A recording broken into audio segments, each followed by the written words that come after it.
Mga kapatid, gumawa na naman ako ng 4 na naman na itlog. Kasi nilaga ko na yung 3. Yung kumbaga binabad ko lang siya sa sa tubig na may asin ng 9 na araw. Kasi tinikman ko na, kumbaga 4 sana to. Kaya lang ng Sabado, kinain ko yung isa. Ano na siya, maalat na siya. Kaya lang, 9 na araw lang ang tinagal ko dito. Nilaga ko na. Tapos ngayon, naglagay na naman ako ng 4. I-ano ko na naman to ng kahit 10 araw or 9 na araw lang. Dito ko lang pinalagay.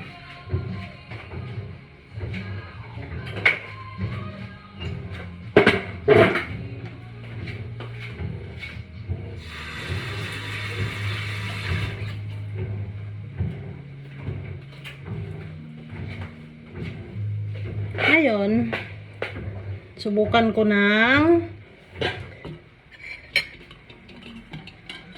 sarap to. Masarap talaga nito. Nakakaubos ito. Ito, kulang to sa akin pag ito yung ulam.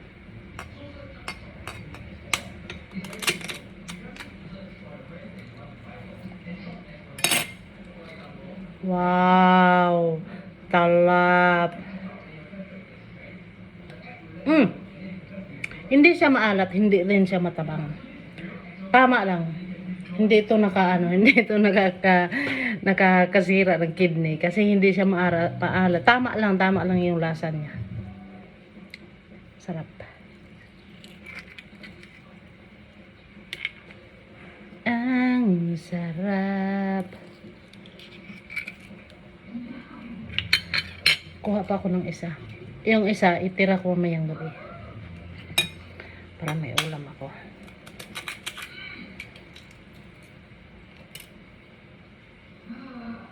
Ang sarap.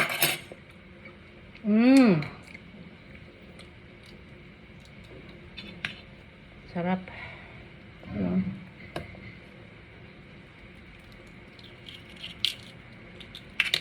Kasi pangit naman yung sobrang maalat. Pag 15 days, talagang maalat, as in maalat yun. Pero lang to, 9 days lang.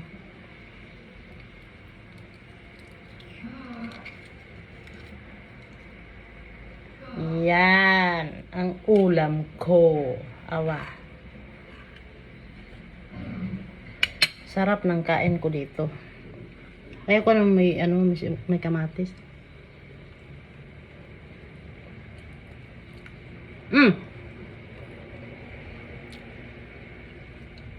Perfect. Masarap masarap. Ito, hindi siya, may, siya, maalat siya, pero, pagdating dito sa yellow, sa yellow na to, hindi siya maalat, hindi rin matabang. Sakto lang yung niya, yung alat na nakuha ni Igyok. Masarap siya. As in. Nakakaubos ng kanin ito.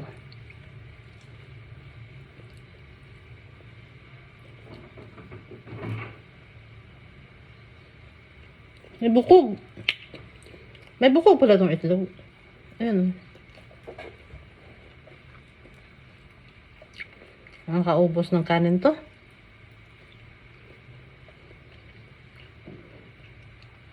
Sarap.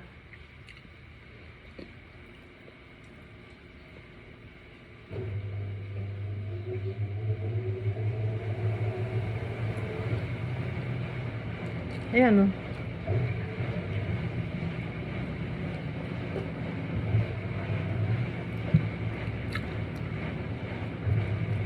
yung mga binibenta, super alat. Alat talaga yun. Siguro yun, kulang-kulang 1 buwan nilang binabad sa tubig na may asin.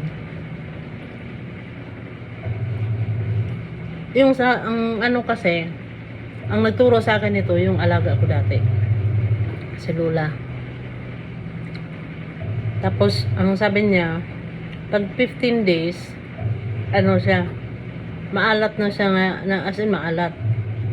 ang sa kanya daw dati, ang ginagawa daw niya 12 to 13 days lang. Para hindi daw masyadong maalat. Tama nga naman. Ito na 9 days pa lang to eh.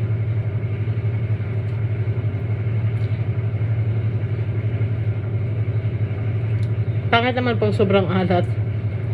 Sisira ang kidney mo dun.